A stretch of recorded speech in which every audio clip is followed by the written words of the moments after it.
Subscribe करें बस today take channel को और बेल आइकन को दबाएं टेक वीडियो सबसे पहले देखने के लिए। हाय गाइस, मैं निखिल और आप देख रहे हैं बस टुडे टेक। गाइस, स्वागत है हमारा संडे स्पेशल Q&A सेशन 4 में। और मैं यहाँ पर फिर से लेट हो गया हूँ और फिर से मैं आपको मंडे को आपके सवालों के जवाब दे रहा हूँ। तो ये रही हमारी पोस्ट जो हमने पोस्ट की थी, जो मैं आपको आजकल हर फ्राइडे और सैटरडे को पोस्ट कर रहा हूँ, जिसपे आप इस पोस्ट में अपनी क्वेरीज मुझसे पूछते हैं और उस क्वेरी के जवाब मैं आपको देता हूँ। तो चलिए शुरू करते हैं बिना देरी किए और सबसे पहले अपनी पहली क्वेरी ले लेते हैं हम। 50 कमेंट्स यानी कि 50 क्वेरीज लगभग मेरे पास यहाँ पे आ चुकी है। तो प्रभा शुक्ला हमसे पूछती हैं कि sir my question is first game development पर भी वीडियो बनाएं। गेम डेवलपमेंट पे हमने काफी सारे वीडियोस बना रखे हैं। अगर आप हमारी प्लेलिस्ट देखें तो काफी सारे गेम्स आपको डेवलप करने के लिए मिलेंगे और ट्यूटोरियल भी मिलेंगे। बाकी यूनिटी 3D पर मेरा एक वीडियो आएगा, एक कंप्लीट वीडियो आएगा, जिसमें सभी बेसिक चीजें मैं आपको बता पाऊंगा। सेकंड इज HTML से रेस्पॉन्सिव वेबसाइट कैसे बनाएं। HTML के साथ साथ आपको CSS का यूज लेना पड़ेगा रेस्पॉन्सिव वेबसाइट बनाने के लिए। जो व्यूअर्स देख रहे हैं और जिनको रेस्पॉन्सिव वेबसाइट का मतलब नहीं पता, वो मैं बता दूं आपको कि रेस्पॉन्सिव वेबसाइट मींस कि एक ऐसी वेबसाइट या फिर एक ऐसा वेब पेज जो हर तरह की डिवाइस पर सपोर्टेबल हो। यानी कि जो पेज मैं लैपटॉप पे ओपन करूं तो वो लैपटॉप के हिसाब से मुझे शो हो जाए, अगर मैं फोन पर ओपन करूं तो फोन के हिसाब से उसकी फॉर्मेटिंग हो जाए, वो हमें शो हो जाए। टैब पे करूं तो टैब पे हो जाए, यानी कि वो अपने हिसाब से डिवाइस के अकॉर्डिंगली अपनी फॉर्मेटिंग ऑटोमेटिकली कर लेगा। इस तरह के पेज को रेस्पॉन्सिव वेब पेज या फिर वेबसाइट कहते हैं। तो इस तरह की वेबसाइट को यूज करने के लिए आपको CSS यूज लेना पड़ेगा अगर आप सिंपल HTML से वेबसाइट बना रहे हैं। तो इस पर एक छोटा सा वीडियो मेरा भी आपको मिल जाएगा 1-2 दिन में, जिसमें मैं आपको बता दूंगा कि HTML और CSS की हेल्प से आप एक रेस्पॉन्सिव पेज कैसे क्रिएट कर सकते हैं। नंबर 3 इज HTML से जो चैटबॉट आपने बनाया था व्हाट्सएप के इंटरफेस जैसा कैसे बनाएं। तो डेफिनेटली CSS की हेल्प से आप उसमें पीछे कलर लगा सकते हैं व्हाट्सएप से रिलेटेड, और व्हाट्सएप जैसे कलर लगा सकते हैं, फिर व्हाट्सएप जैसा इमेज आप लगा सकते हैं HTML में। एक सिंपल सा HTML बेस्ड आपको कॉन्सेप्ट देने के लिए वो वीडियो था, जिसमें HTML की हेल्प से हमने चैटबॉट बनाया था। अगर उसमें हमें और व्हाट्सएप जैसे फीचर ऐड करने हैं तो हम उसको भी कर सकते हैं, जावास्क्रिप्ट को भी इंक्लूड करना पड़ेगा और थोड़ा सा डायनेमिक उस चैटबॉट को हम बना सकते हैं। तो उसके लिए हमें कुछ और लैंग्वेजेस का भी और कुछ और फीचर्स का भी यूज लेना पड़ेगा। और आगे लिखते हैं thank you so much Prabha. Next is AT ज्ञान, सर सॉफ्टवेयर बनाने के लिए कौन सी कोडिंग सीखें एंड आप पाइथन सिखाएं और जावा फुल कोर्स चाहिए सर। पाइथन पर मैंने आपको पिछले Q&A में भी बताया था, 1 या 2 वीक में आपके पास वीडियोस आने शुरू हो जाएंगे पाइथन पर रिलेटेड। और सॉफ्टवेयर बनाने के लिए कौन कौन सी कोडिंग्स आपको सीखनी चाहिए, इससे पहले जो मैंने आपको सॉफ्टवेयर इंजीनियरिंग का वीडियो बताया उसको आप देखें। उसमें आपको कुछ नॉलेज मिलेगी, कुछ आपको इंफॉर्मेशन मिलेगी सॉफ्टवेयर इंजीनियर के बारे में। सॉफ्टवेयर बनाने के लिए आप रूबी, पाइथन, जावा इस तरह के लैंग्वेज से शुरुआत कर सकते हैं, जिससे आप एक सॉफ्टवेयर बना पाए। Next question is Suraj Kumar, visual Studio 2010 का लिंक दीजिए। जो टेलीग्राम पर लिंक है उसका सेटअप फ्रेंच में है। हो सकता है कि मैंने वो सेटअप चेक नहीं किया हो, लेकिन वो सेटअप वर्केबल है। और जैसा कि आपको कमेंट के रिप्लाई में लिखते हैं अमन पटेल, सूरज आप माइक्रोसॉफ्ट की ऑफिशियल वेबसाइट से डाउनलोड कर सकते हैं। डेफिनेटली आप माइक्रोसॉफ्ट की ऑफिशियल वेबसाइट से कोई से भी वर्जन का कम्युनिटी वर्जन आप डाउनलोड करें, जो कि सभी फीचर्स के साथ आपको एजुकेशनल पर्पज से फ्री ऑफ कॉस्ट मिलता है। तो आप उसको डाउनलोड करके यूज ले सकते हैं। बाकी विजुअल स्टूडियो पर काफी सारी क्वेरी मेरे पास कलेक्ट हो चुकी है। 10 और 19 कैसे डाउनलोड करके कैसे पूरा सेटअप करना है, जिससे आप एक एप्लीकेशन डेवलप कर सकें, सॉफ्टवेयर डेवलप कर सकें, उसका मैं आपको वीडियो डेफिनेटली दूंगा। Next is Anil Garg, installing frameworks of VS Code in 2019 for making from application। इनका क्वेश्चन अगर विजुअल स्टूडियो से रिलेटेड या अगर अनिल आपका क्वेश्चन, तो डेफिनेटली इसके बारे में आपको 1-2 दिन में वीडियो मिल जाएगा, जिसमें कंप्लीट प्रोसेस मैं आपको बता पाऊंगा। Next question is from Abhilash Singh. Sir, question is, do you know ethical hacking? Because I saw some softwares used by We the Hackers. Okay. Feedback बहुत अच्छा चैनल है आपका, बस एक ऑडियो क्वालिटी और लाइट ठीक कर लीजिए, क्योंकि ग्रीन स्क्रीन और लाइट से आपकी वीडियो की क्लैरिटी पर इफेक्ट पड़ता है। I hope you understand. बिल्कुल पड़ता होगा और मैं भी जानता हूँ इस चीज को कि इफेक्ट पड़ता है, लेकिन फिर भी मैं वीडियो पोस्ट कर देता हूँ। मुझे पता होता है कि ऑडियो क्वालिटी खराब है, मुझे कई बार ये भी पता होता है कि मेरी वीडियो क्वालिटी भी खराब है, फिर भी हम पोस्ट, क्योंकि उसमें उस वीडियो में जो इन्फॉर्मेशन होती है वो आप तक पहुंचनी जरूरी है, क्योंकि मैं बहुत शॉर्ट टाइम में एक वीडियो बना पाता हूँ, तो टाइम नहीं मिलता, तो इसलिए मैं इतना ज्यादा ध्यान नहीं दे पाता। लेकिन फिर भी अब मैं कोशिश कर रहा हूँ इन सब चीजों पर ध्यान दूं और आपके लिए एक अच्छी क्लैरिटी में वीडियो आपके सामने आए। और रही बात आपके सवाल की, sir question is do you know ethical hacking. Ethical hacking के बारे में मैं अगर आपको रियलिटी बताऊं तो मैंने कुछ सेमिनार और कुछ प्रोजेक्ट्स डेफिनेटली अटेंड करे हैं एथिकल हैकिंग के, तो लेकिन उनको अटेंड किए मुझे टाइम हो गया। पहले हम काफी यूज लेते थे एथिकल हैकिंग, लेकिन उस नॉलेज को वापस से गार्निश करने की जरूरत है। अगर मुझे आपके साथ वो नॉलेज शेयर करनी है तो वो नॉलेज भी गार्निश करेंगे टाइम मिलते ही, और आपके साथ वो सभी चीजें शेयर करेंगे जो मुझे पता है और जो मैं अप्लाई कर चुका हूं। वो सभी चीजें एजुकेशनल पर्पस से आपके साथ शेयर करेंगे। Next is Suman Sharma, sir can you tell me how does shopkeeper unlock the Android phone? If they use software then please tell me which software it is and lots of love from Nepal.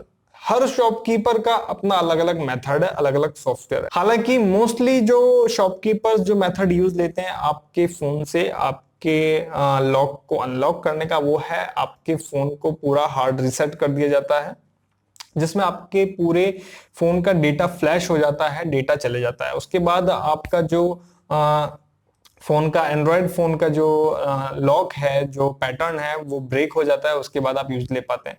बाकी इसके पीछे 2-3 तरीके हैं educational purpose से। मैंने आपको पिछली video में बताया था Q&A में कि वो आपके सामने क्वेरी के तौर पे वीडियो आएगा उसका, तो वो मैं आपको कोशिश करूंगा बताने की, अगर किसी तरह की कम्युनिटी गाइडलाइन इस टाइप का मेरे से सामना नहीं होता है तो।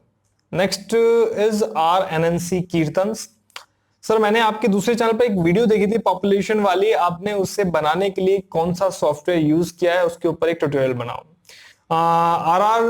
RNNC कीर्तन्स, उसके लिए हम एक ऐप यूज लेते हैं जिसे बोलते हैं एनिमेटेड डेटा रेस चार्ट। ठीक है, यहाँ पर मैं माइक्रोसॉफ्ट एप्लीकेशन यूज करी, वो माइक्रोसॉफ्ट की ये ऑफिशियल एप्लीकेशन यूज करी, एनिमेटेड बार चार्ट रेस के नाम से, जो अवेलेबल है माइक्रोसॉफ्ट स्टोर पर, ये मैंने यूज की थी। बाकी इसके अलावा कुछ और भी ऐप हैं, ऑनलाइन वेबसाइट है, फ्लोरिश के नाम से वेबसाइट है, आप उस पर रजिस्टर करके आप इस तरह के animated bar chart race create कर सकते हैं, जो आपने उस वीडियो में देखे थे। और आगे आपका कमेंट है, और ये कि पहले जब हम इंटरनेट से किसी सॉफ्टवेयर किसी प्रोग्राम को डाउनलोड करते थे तब हमें काफी सारे फोल्डर मिलते थे और उसमें एक setup.exe की फाइल मिलती थी और हम उसके जरिए उस सॉफ्टवेयर को इंस्टॉल करते थे। पर अब हमें एक इंस्टॉलर मिलता है, जैसे हमें जूम या फिर व्हाट्सएप को मिलता है, और हम उसी से हम इंस्टॉल करते हैं। तो अब ये ऐसा क्यों हो गया और इसके फायदे और ड्रॉबैक क्या है? यहाँ पर बेसिकली 3 चीजें हैं, सॉफ्टवेयर, एप्लीकेशन और एक इंस्टॉलर। ठीक है, सॉफ्टवेयर एक एप्लीकेशन का कॉम्बिनेशन है जिसके काफी सारे फीचर्स होते हैं। अगर आप माइक्रोसॉफ्ट ऑफिस देखें, विजुअल स्टूडियो देखें, या फिर और भी कई सॉफ्टवेयर्स हैं, बड़े बड़े जितने भी सॉफ्टवेयर्स होते हैं, उसमें आज भी आप काफी सारे पैकेजेस देखेंगे, यानी कि जिन बड़े बड़े साइज के हैं, 1.5 GB, 2 GB, 3 GB, उसमें आज भी आप पैकेजेस देखेंगे जिसमें आपको setup.exe का फोल्डर मिलेगा, क्योंकि वो दूसरी फाइल्स पर डिपेंडेबल हैं और वो फाइल्स ना ही डाउनलोडेबल हैं और वो काफी ज्यादा टाइम लग जाएगा। तो इस तरह के जो बड़े बड़े सॉफ्टवेयर है उसमें आज भी आपको setup.exe का एक फाइल मिलेगी, जो वो फाइल बाकी जो हेल्पफुल फाइल्स होती हैं उनको एक्सट्रैक्ट करके आपके सिस्टम में सॉफ्टवेयर इंस्टॉल करती है। बाकी ये रह गई जो छोटी एप्लीकेशन होती हैं, व्हाट्सएप हो गई, जूम हो गया, अदर एप्लीकेशन हो गई, इनके लिए अदर हेल्पफुल फाइल की जरूरत नहीं होती, इनकी कंबाइंड एक फाइल बन जाती है, क्योंकि एक सिंगल टास्क के लिए एप्लीकेशंस होती हैं। इसलिए व्हाट्सएप हो गई, जूम हो गई, VLC मीडिया प्लेयर हो गई, इन सब की आपको एक सिंगल सेटअप फाइल मिल जाती है, डायरेक्ट उसको रन करके आप इंस्टॉल कर सकते हैं। और एक होती है इंस्टॉलर। ठीक है, कुछ सॉफ्टवेयर ऐसे भी हैं जो साइज में बड़े हैं, लेकिन इंस्टॉलर पे क्लिक करके क्या होता है, वो आपके वेब से इंस्टॉल होते हैं, अपने क्लाउड स्टोरेज पर स्टोर्ड होते हैं। इंस्टॉलर बस एक जरिया है उस क्लाउड स्टोरेज से आपके उस सॉफ्टवेयर को एक्सट्रैक्ट करके आपके सिस्टम में इंस्टॉल करने का।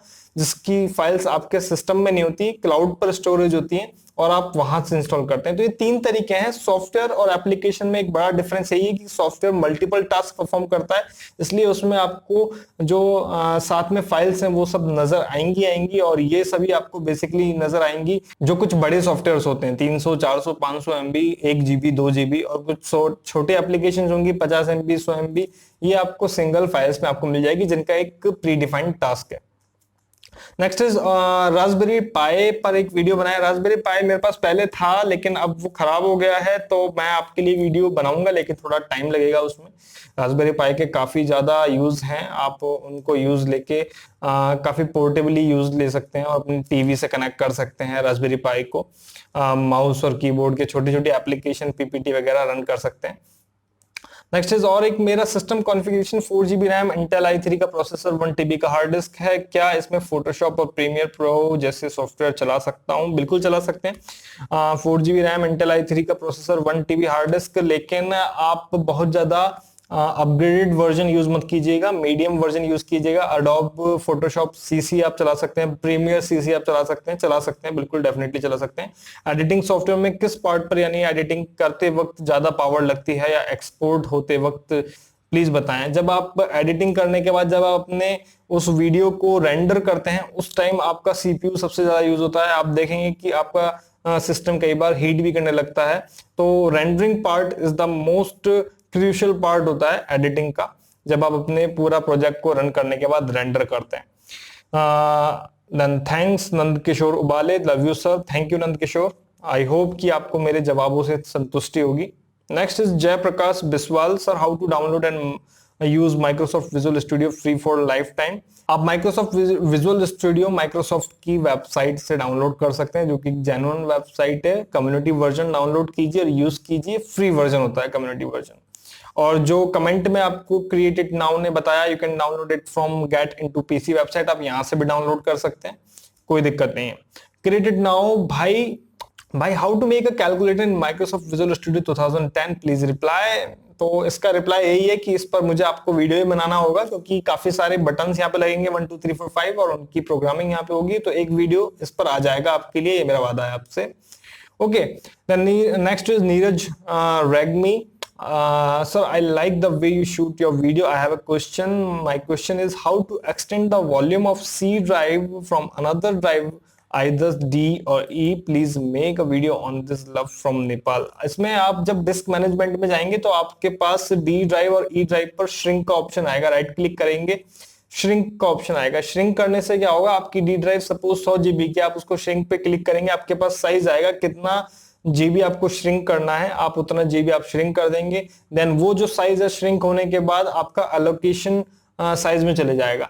देन आपको सी ड्राइव में वो एलोकेशन साइज वाला मर्ज कर देना है, तब आपकी सी ड्राइव बढ़ जाएगी। इस पर मैं आपको एक वीडियो बना दूंगा।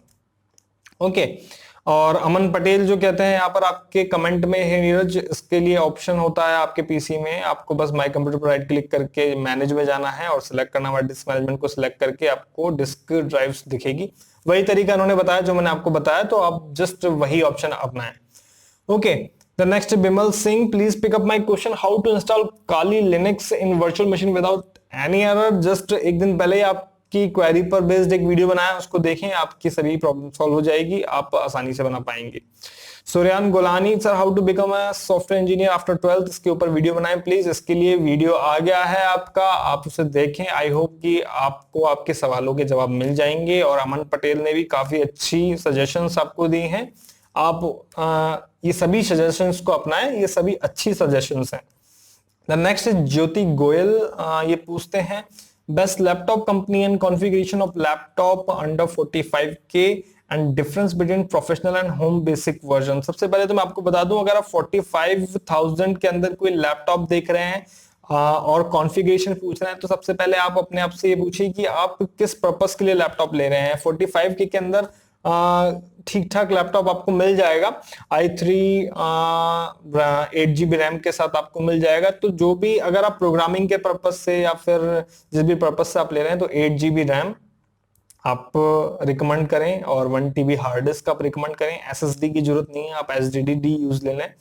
ठीक है। उसके बाद आप i3 मिनिमम प्रोसेसर से जा सकते हैं, अगर आपको i3 से अपग्रेडेड आपको मिल जाता है तो आपको उसकी तरफ जाएं। बाकी ऐसा कोई प्री डिफाइंड लैपटॉप नहीं है, इसके लिए देखना पड़ेगा। बाकी डेल या फिर एचपी में से आप प्रेफर कर सकते हैं। ओके।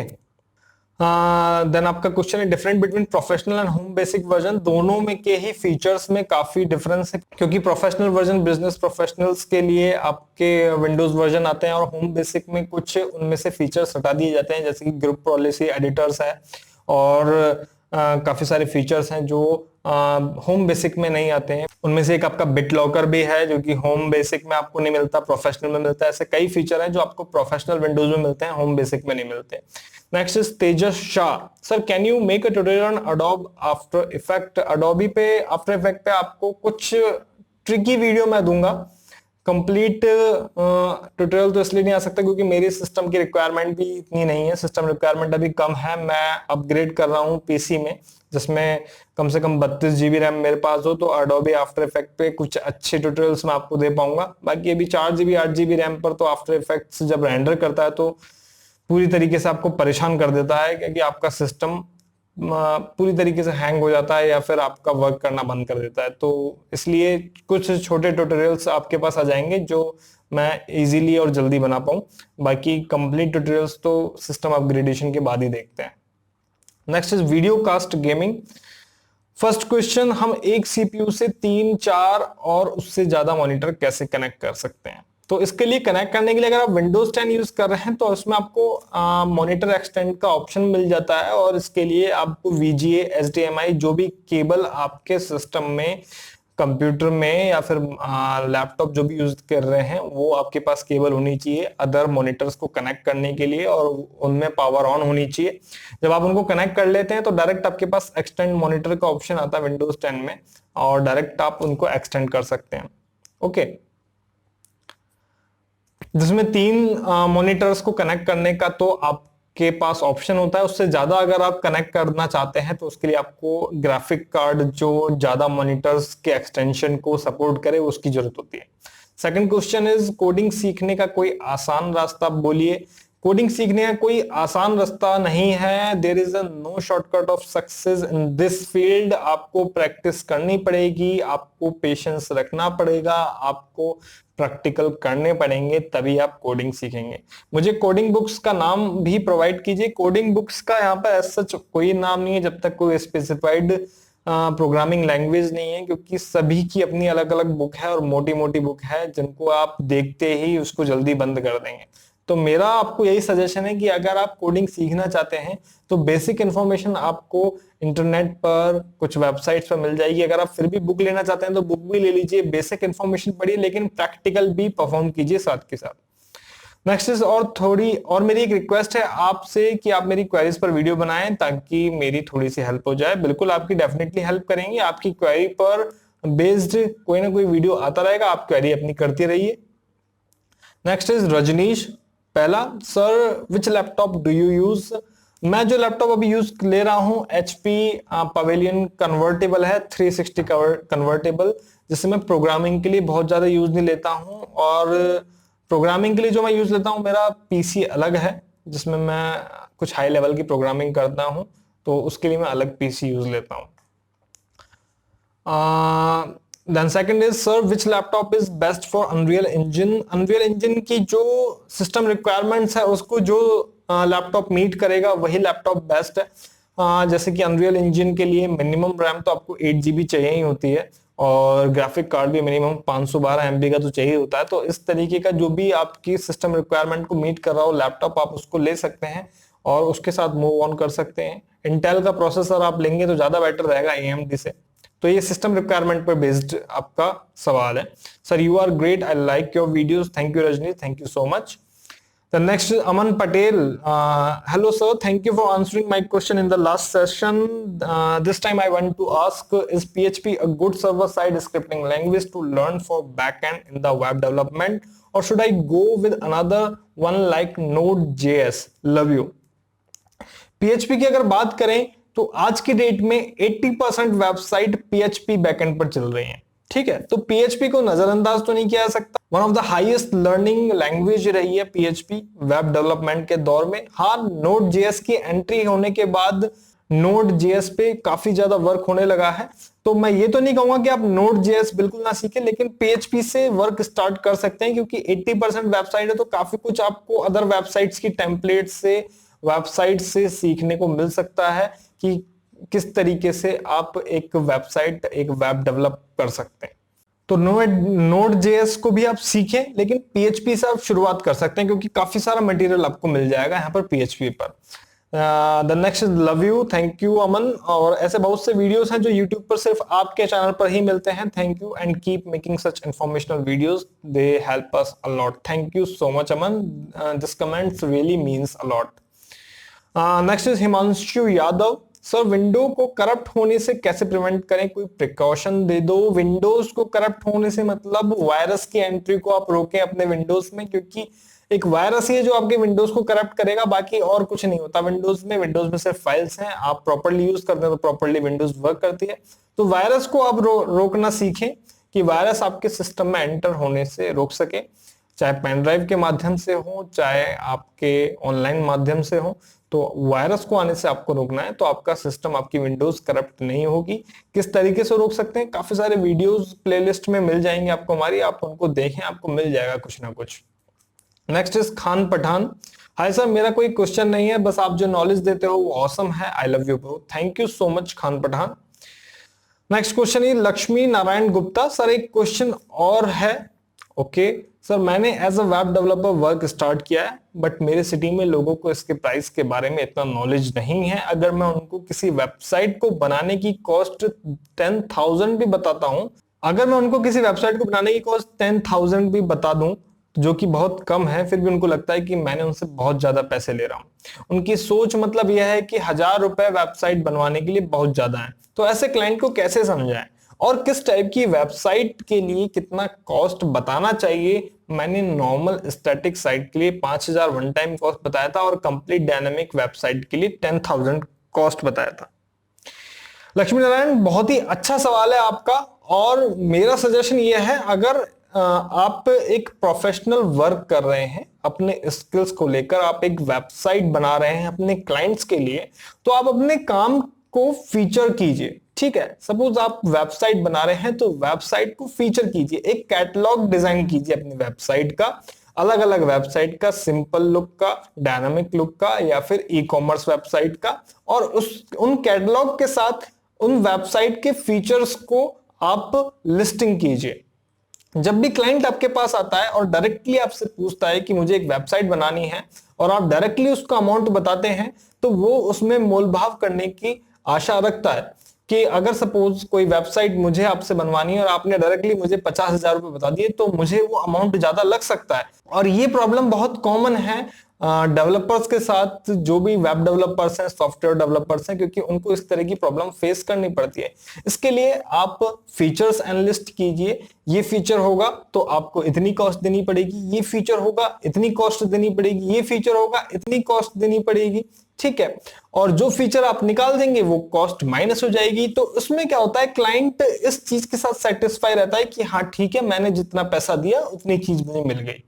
ओके, तो इसलिए आपको ये एनालिस्ट करना जरूरी है। आप अपने काम से रिलेटेड ब्लूप्रिंट बनाइए। अगर डायनामिक बटन्स चाहिए, एनिमेटेड बटन्स चाहिए तो कॉस्ट क्या होगी, स्टैटिक बटन्स चाहिए तो कॉस्ट क्या होगी, ई कॉमर्स पैनल चाहिए तो कॉस्ट क्या होगी, यूजर पासवर्ड का फीचर चाहिए तो कॉस्ट क्या होगी, अगर ऑनलाइन पेमेंट का फीचर है तो कॉस्ट क्या होगी। उन सब को मिलाते हुए आपकी खुद की कॉस्ट क्या है वो उसमें इंक्लूड कर लें, आपकी इलेक्ट्रिसिटी की कॉस्ट क्या है वो उसमें इंक्लूड कर लें, फिर आप सामने वाले को बताएं। जब भी आपके पास कोई वेबसाइट के लिए पूछने आए कि मुझे वेबसाइट बनाइए, तो उनको अपना कैटलॉग दिखाएं कि इन तरह की वेबसाइट्स मैं बना सकता हूं आपके लिए, या फिर आप इनमें से कोई सी भी वेबसाइट चूज कर सकते हैं, और इनके फीचर्स ये हैं, इनमें से जो जो फीचर्स आप लेना चाहेंगे वो बन जाएंगे, और जो फीचर्स आप हटाना चाहेंगे उनकी कॉस्ट हट जाएगी, और इनके साथ आपका होस्टिंग और डोमेन चार्जेस रहेगा। इस तरीके से आप मूव ऑन करें तो आपके क्लाइंट को आपसे निराशा नहीं होगी,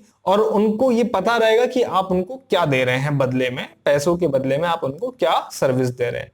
तो आई होप कि ये तरीका आपकी हेल्प करेगा एक प्रोफेशनल वे में एंटर करने के लिए। Next is gamer boy, how to make PUBG like game in Unreal Engine. PUBG जैसे गेम की अगर बात करें तो एक बहुत बड़ा प्रोजेक्ट के तौर पे देखा जाता है। ये एक सिंगल पर्सन टास्क नहीं है, ये एक ग्रुप टास्क है। एक टीम इसके पीछे पूरी वर्क करती है, डिजाइनर, ऑडियो इंजीनियर और ग्राफिक इंजीनियर और जो डेवलपर्स हैं, इन सब का कॉम्बिनेशन इसके साथ वर्क करता है। इसके बाद मार्केटिंग टीम इस पर वर्क करती है, तब इस तरीके का गेम एक डेवलप होता है। अनरियल इंजन पर ये गेम बना हुआ है, ये एक फैक्ट बात है, लेकिन इसके पीछे एक बड़ी टीम वर्क करती है। इस गेम को एक सिंगल पर्सन द्वारा बनाए जाने में बहुत ज्यादा टाइम लग सकता है। तो एक अच्छा गेम है और एक काफी बड़ा गेम है, काफी अच्छे ग्राफिक्स हैं इनके। अब कहां पर किस ऑडियो का यूज लेना है, ये एक ऑडियो इंजीनियर ही यूज ले सकता है। तो यहाँ पर आपको मल्टीपल टास्क परफॉर्म करने पड़ते हैं, मल्टीपल यूआई, मल्टीपल डिजाइन आपको डिजाइन करने पड़ते हैं। तो it's not a single person task, यहाँ पर आपको टीम की नीड लेनी पड़ती है। Next is top movie script Hindi. So please tell me or make a video on how to make file sharing apps like ShareIt and GeoSwitch. Sir ऐसा file sharing app बनाने के लिए किस किस चीज की जरूरत होगी, प्लीज बताएं। कमेंट में लिखते हैं यश अग्रवाल, आप ऐप को बनाने के लिए आपको जावा या कॉटलिन सीखनी पड़ेगी अगर अच्छा ऐप बनाना है तो, और उसमें भी कनेक्टिविटी में बहुत अच्छा नॉलेज लेनी पड़ेगी। एंड आप किसी का सोर्स कोड खरीद कर ना बनाएं ऐप। यश अग्रवाल ने कमेंट में काफी कुछ जानकारी आपको दी और मुझे काफी अच्छा लग रहा है कि यहाँ पे कमेंट में आपको अदर यूजर्स भी काफी अच्छी जानकारी आपको दे रहे हैं और इससे मुझे भी काफी मोटिवेशन मिल रहा है। इनफैक्ट हमने यहाँ पे कम्युनिटी सी बिल्डअप कर ली यूट्यूब पर और मुझे काफी अच्छा लग रहा है देखकर कि हम सब एक दूसरे की यहाँ पर हेल्प कर रहे हैं। खैर आगे चलते हैं आपके सवाल की तरफ। Please tell me make a video on how to make file sharing app. Video तो डेफिनेटली आ जाएगा, लेकिन इसके लिए मैं आपको एक बेसिक नॉलेज दे देता हूँ। यहाँ पर डेफिनेटली आपको कोई ना कोई प्रोग्रामिंग लैंग्वेज का यूज लेना पड़ेगा, जावा, कॉटलिन या फिर पाइथन से भी आप बना सकते हैं, कोई दिक्कत की बात नहीं है। यहाँ पर जो टेक्नोलॉजी शेयरइट और जियो स्विच में यूज हुई है वही वो टेक्नोलॉजी यूज हुई है वाईफाई डायरेक्ट की टेक्नोलॉजी। और यहाँ पर इस तरह की ऐप आसानी से बनाई जा सकती है अगर वाईफाई डायरेक्ट एपीआई का यूज किया जाए। तो इस तरह की एपीआई का यूज करके आप डायरेक्टली वाईफाई से दूसरे डिवाइस से कनेक्ट करके और डेटा ट्रांसफर कर सकते हैं। थोड़ा सा मेहनत की जरूरत है, लेकिन बनाई जा सकती है इस तरह की ऐप। इस पर एक शॉर्ट डिस्क्रिप्शन वीडियो मैं आपको देने की कोशिश करूंगा। Next is Ravi Dos, brother, how set download size limit on pfSense? Example, maximum download limit is 100 MB. pfSense I think आप राउटर की बात कर रहे हैं, जो pfSense कंपनी का राउटर आता है, और आप मैक्सिमम डाउनलोड लिमिट 100 MB आप करना चाहते हैं तो इसके लिए सेटिंग्स में जाके देखना पड़ेगा आपके राउटर की सेटिंग्स में, अगर आपको प्रॉक्सी लिमिट में अगर आपको कुछ ऐसी इंफॉर्मेशन मिलती है। अदरवाइज थर्ड पार्टी कुछ टूल्स ऐसे आते हैं जिनका आप यूज करके आप अपने सिस्टम में डाउनलोड लिमिट सेट कर सकते हैं कि इतना डाउनलोड होने के बाद और इंटरनेट यूज नहीं होगा। तो आप थर्ड पार्टी सॉफ्टवेयर का भी यूज ले सकते हैं। इसके लिए आप गूगल पे सर्च कर सकते हैं या फिर कुछ इन्फॉर्मेशन मुझे मिलती है तो मैं आपको वीडियो के थ्रू आपको प्रोवाइड करूंगा। Next is Krishnendu Roy, sir आपका upcoming in detail web development की वीडियो कब आ रही है? I am till now waiting. बिल्कुल आपको 1 या 2 दिन में आपको उसका वीडियो मिल जाएगा। आज सॉफ्टवेयर इंजीनियरिंग पे मिला है, वेब डेवलपर पे आपको कल या परसों आपको उसका वीडियो मिल जाएगा। Next is Jyoti Goyal, how to make translation website और ऐप। तो ट्रांसलेशन वेबसाइट क्रिएट करने के लिए आप गूगल ट्रांसलेटर का ऐप गूगल ट्रांसलेट का एपीआई यूज ले सकते हैं। ऐप और वेबसाइट उस एपीआई से आप क्रिएट कर सकते हैं जो आपको हेल्प करेगा एक ट्रांसलेशन वेबसाइट क्रिएट करने में। या फिर अगर आपको खुद अपने आप कंप्लीट ट्रांसलेशन वेबसाइट बनानी है तो उसके लिए आपको एक एक एलिमेंट उसका क्रिएट करना पड़ेगा ट्रांसलेशन करने का। उसके लिए आपको एक डेटाबेस क्रिएट करना पड़ेगा जिससे कि कोई कीवर्ड सर्च हो इस नेम से तो उसका तुरंत से ट्रांसलेशन आपके पास आउटपुट आ जाए। तो बेटर है कि आप ट्रांसलेट एपीआई का यूज ले लें, गूगल ट्रांसलेट एपीआई का। नेक्स्ट इज प्रिंस के, सर 3D गेम को कैसे प्रोग्रामिंग किया जाता है? 3D गेम को प्रोग्रामिंग करने से पहले उसको डिजाइन किया जाता है। एक एक उसका एलिमेंट आपको डिजाइन करना पड़ता है, डिजाइन के बाद फिर उन एलिमेंट पर प्रोग्रामिंग की जाती है। फिजिक्स का यूज किया जाता है। गेम मींस कि उसमें फिजिक्स भी होनी चाहिए, कुछ साइंस एल्गोरिदम का यूज किया जाता है, फिर उसके बाद प्रोग्राम किया जाता है। ये आपको थोड़े से बेसिक्स आपको मेरे प्लेलिस्ट में कुछ वीडियोस हैं जिनमें गेम्स बनाए हुए हैं मैंने, 2D गेम्स हैं, लेकिन उनसे आपको थोड़ा सा नॉलेज मिलेगी। 3D गेम यूनिटी 3D की हेल्प से आपको डेफिनेटली जल्दी मिलेगा, सीखने के लिए काफी कुछ उसमें मिलेगा कि किस तरीके से 3D गेम को बनाया जाता है। Next is Jio Tube. Sir ji एक बैच फाइल बनाना है मोरफो 1300 फिंगरप्रिंट डिवाइस के बारे में, जिसमें माय कंप्यूटर में सी डिस्क में Morpho RD service soft folder में कॉन्फ़िग नोटपैड की फाइल में कम्युनिकेट मोड 1 की जगह 0 करना है, फिर सर्विसेज में जाके मोरफो आरडी सर्विसेज को स्टार्ट या रीस्टार्ट। मतलब आप चाह रहे हैं कि बैच फाइल से कोई सर्विस को अपने अकॉर्डिंगली आप उसको ऑपरेट करना चाहते हैं या फिर उसकी वैल्यू चेंज करना चाहते हैं। टास्क इज अचीवेबल, हो सकता है, इस पर हम ट्राई करेंगे। और आपका इंस्टाग्राम पर मैंने मैसेज देख लिया था, इस पर एक डेमो प्रोजेक्ट में आपको बताऊंगा कि आप बैच फाइल की हेल्प से किसी चीज का जो वैल्यू है वो कैसे चेंज कर सकते हैं, उसको आप अपने प्रोग्राम में अप्लाई करके देख सकते हैं। ओके देन नेक्स्ट इज के कनिश शायद आपका नाम है, अगर मैं पुराने Q&A वीडियो को याद करूं तो। Sir, you are great. You have answered my all questions. Sir, suggest a course for web development, full stack, and software engineering. Suggest a course for web development, full stack, and software engineering. Currently, I am in class 10th, and I am having a good knowledge about HTML and CSS. And currently, I am learning Python. बिल्कुल, अगर आप class 10th में HTML5 और CSS3 आपने अच्छी तरह सीख लिया तो इट्स अ गुड अचीवमेंट, आपने काफी कुछ अच्छा कर चुके हैं। और अगर आप पाइथन भी सीख रहे हैं तो इट्स आल्सो गुड, पाइथन से भी आप वेब एप्लीकेशन के फील्ड में जा सकते हैं।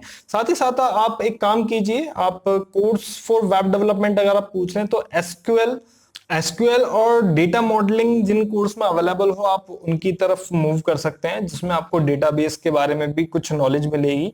ठीक है, बाकी सॉफ्टवेयर इंजीनियरिंग के बारे में अगर बात करें तो आप पहले एक फील्ड अपना स्ट्रॉन्ग कीजिए। वेब डेवलपमेंट अगर आप सीख रहे हैं तो वेब डेवलपमेंट को कंप्लीट कीजिए, देन आप सॉफ्टवेयर इंजीनियरिंग में मूव कीजिए। और आप पाइथन सीख रहे हैं तो पाइथन में आपको काफी कुछ सॉफ्टवेयर इंजीनियरिंग के बारे में आपको सीखने को मिल जाएगा। और आपकी कमेंट्स में भी काफी सारे कमेंट है, if you have a good knowledge in HTML and CSS then go for JavaScript not for Python if you are interested in web development। बिल्कुल यश भी यहाँ पर आपको सही सलाह देने की कोशिश कर रहे हैं, लेकिन अगर आप पाइथन सीख रहे हैं तो पाइथन से काफी कुछ क्रिएट किया जा सकता है। वेब के फील्ड में भी पाइथन में काफी सारी अपॉर्चुनिटीज है। रंजीत कुमार यादव सेम क्वेश्चन, कहां से हो ब्रो? पंजाब। ओके कनिश आप पंजाब से हैं, that's good. Next question is all in one. मेरे लैपटॉप में 4 कोर प्रोसेसर है बट ये बहुत हैंग होता है, what can do? 4 core processor होने से जरूरी नहीं है कि आपका लैपटॉप एकदम परफेक्टली वर्क कर रहा है। हो सकता है कि आपकी रैम इशू हो, या फिर हो सकता है कि आपके सिस्टम में जो टेम्पररी फाइल्स हैं वो बहुत ज्यादा हों, आपके सिस्टम पर वायरस अटैक हुआ है, काफी सारे रीजन हो सकते हैं सिस्टम के हैंग होने के। तो वो सिस्टम आपको फिगर आउट करना पड़ेगा कि आपके सिस्टम में एक्चुअल प्रॉब्लम क्या है। वायरस है, टेम्पररी फाइल्स काफी ज्यादा हैं, सी ड्राइव का स्पेस कम है, रैम कम है, या फिर रैम किस तरीके से आपकी वर्क कर रही है, प्रॉपर वर्क कर रही है नहीं कर रही, ये सभी चीजें आपको एनालाइज करनी पड़ेगी। Next is Lalit Singh Bora. Sir मैं पॉलिटेक्निकल कर रहा हूं, मुझे सी प्लस प्लस और PHP आती है, क्या मुझे जॉब मिल जाएगी डिप्लोमा के बाद? अगर स्किल सेट हो तो बीटेक करना मस्ट होता है, अगर होता है तो डिस्टेंस या regular? Please help me sir. अगर आपके पास स्किल्स हैं और स्किल्स के साथ प्रोजेक्ट आप शोकेस कर सकते हैं, कुछ आप सी प्लस प्लस और आप PHP आपको आती है तो आप वेबसाइट्स कुछ क्रिएट कीजिए, वेब डेवलपमेंट के फील्ड में जाइए और कुछ वेबसाइट्स क्रिएट कीजिए, जॉब्स आपको डेफिनेटली मिल जाएगी, डिप्लोमा बेस्ड आपको जॉब मिल जाएगी।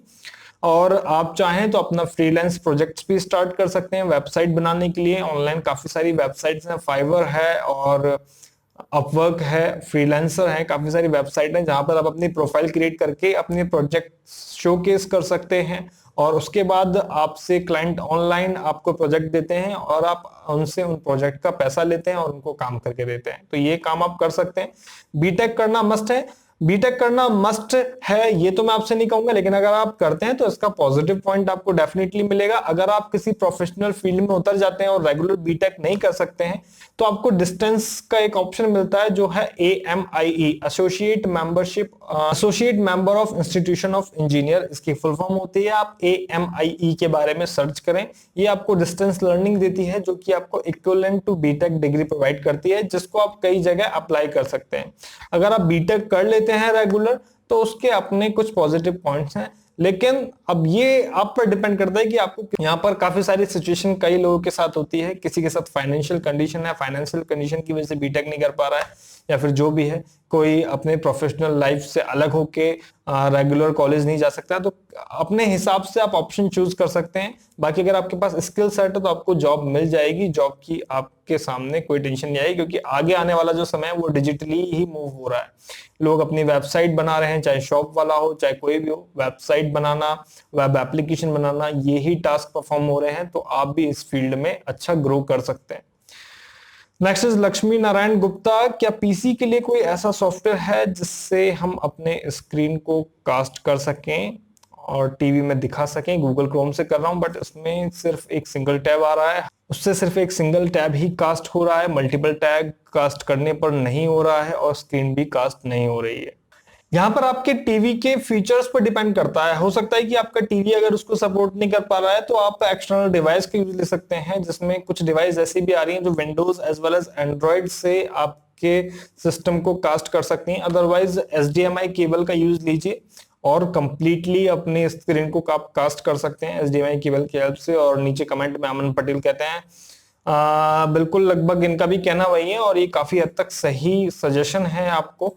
अगर आप कास्ट नहीं कर पा रहे हैं तो इस फीचर्स की वजह से आपको इशू हो सकता है। बाकी अगर इसके बारे में आप मुझे कंप्लीट इन्फो देंगे तो मैं आपको कुछ उसमें डीप नॉलेज दे पाऊंगा, डीप आपको इन्फॉर्मेशन दे पाऊंगा कि एक्चुअल में प्रॉब्लम कहाँ हो रही है।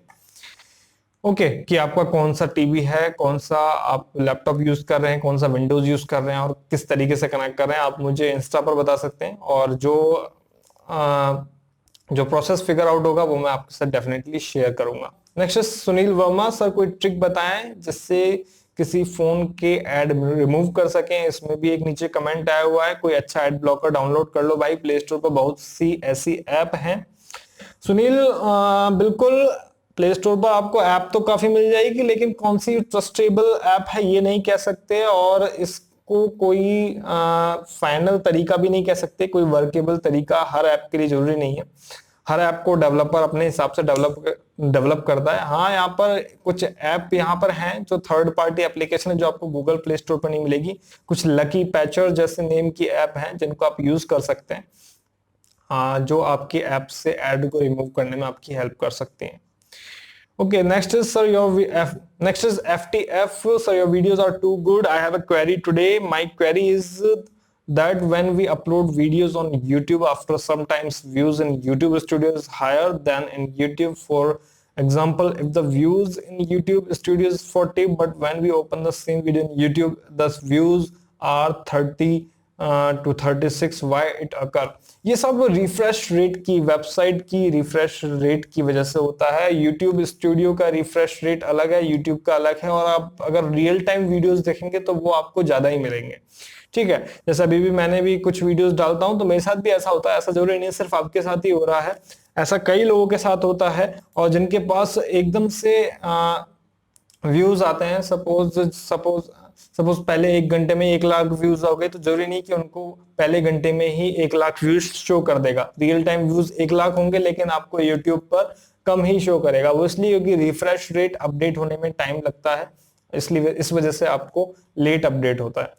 Next is gamer boy, how to grow your YouTube channel. इसके पीछे काफी सारे एस्पेक्ट्स हैं, काफी सारे फैक्ट्स हैं जिनको मुझे आपके साथ किसी एक सिंगल वीडियो में शेयर करना पड़ेगा, क्योंकि मैं भी एक स्ट्रगल करते हुए आज आपके सहयोग से, आपके सपोर्ट से मैं अपने 1 लाख सब्सक्राइबर पूरे कर पाया हूं। लेकिन इस पूरी जर्नी में मैंने काफी कुछ सीखा है, काफी कुछ जाना है। जो एक्सपीरियंस जो मैंने किया है वो आपके साथ शेयर करूंगा एक पूरे वीडियो में, जो शायद आपकी हेल्प डेफिनेटली करेंगे। Next is all in one, how to change laptop CPU. अलग अलग लैपटॉप में अलग अलग मदरबोर्ड है और अलग अलग मदरबोर्ड और अलग अलग मदरबोर्ड के अलग अलग सॉकेट हैं सीपीयू को स्टोर करने के, प्रोसेसर को लगाने के। कुछ मदरबोर्ड पर सॉकेट होता है जिसको आप ओपन करके उसमें सीपीयू रख देते हैं और आपका सीपीयू लगा सकते हैं, और कुछ मदरबोर्ड पर आपको सीपीयू प्लेस करना पड़ता है सोल्डरिंग मशीन की हेल्प से। तो ये अलग अलग मदरबोर्ड पर डिपेंड करता है। हालांकि सीपीयू जस्ट आप जो प्रोसेसर चिप होती है उसको ही सीपीयू बोलते हैं, वो आप अलग से ले सकते हैं अगर आपके लैपटॉप का सीपीयू खराब हो गया है फिर जो भी है। Next is all in one का ही क्वेश्चन, अपनी खुद की डेस्कटॉप ऐप बनाने के बाद कहां से पैसे कमाएं, वो भी फ्री। पैसे कमाने के लिए जब हम कोई ऐप बनाते हैं तो उस ऐप से दूसरों का भी फायदा होना चाहिए, जाहिर सी बात है। अगर आप ऐसा कोई ऐप, अगर आप डेस्कटॉप ऐप की यहाँ पर बात कर रहे हैं, तो अगर सपोज आप एक रिस्पॉन्सिव और एक यूजेबल ऐप बनाते हैं तो आप उनको शोकेस कर सकते हैं, उनका ऐड चला सकते हैं वेबसाइट पर, फेसबुक पे। अगर वो सॉफ्टवेयर की लोगों को नीड होती है तो वो आपसे बाय कर सकते हैं, वेबसाइट्स पर पोस्ट कर सकते हैं, अपनी वेबसाइट बना सकते हैं, जो भी सॉफ्टवेयर या फिर जो प्रोजेक्ट बना सकते हैं अपनी वेबसाइट्स को मोनेटाइज कर सकते हैं। काफी सारे तरीके हैं और डिपेंड करता है कि आप किस तरीके का सॉफ्टवेयर बनाते हैं, तो आप इन्हीं तरीकों से आप पैसे कमा सकते हैं। Next is Rafiq Shah, barcode कैसे बनाते हैं उस पर वीडियो बनाया। बारकोड के ऊपर हमने विजुअल स्टूडियो की हेल्प से एक प्रोजेक्ट बना रखा है कि आप किस तरीके से बारकोड क्रिएट करते हैं। तो आप वो वीडियो जरूर देखें, ये वीडियो आपकी डेफिनेटली हेल्प करेगा कि बारकोड आप कैसे बना सकते हैं। आई होप कि आपकी जो क्वेरी है वो इस वीडियो से आपकी सॉल्व हो जाएगी। आई गेस कि आपको मेरी क्वेरी से हेल्प मिलेगी, जो भी जानकारी मैंने आपको इस वीडियो में दी है, जो भी आंसर्स मैंने आपकी क्वेरी के करे हैं वो आपके लिए हेल्पफुल रहेंगे। मिलते हैं नेक्स्ट वीडियो में नई जानकारी के साथ और अपने Q&A सेशन में जल्दी नेक्स्ट संडे को। वीडियो अच्छा लगा हो तो लाइक कीजिएगा, कमेंट करके बताइएगा कि आपको इन्फॉर्मेशन कैसी लगी। धन्यवाद, जय हिंद।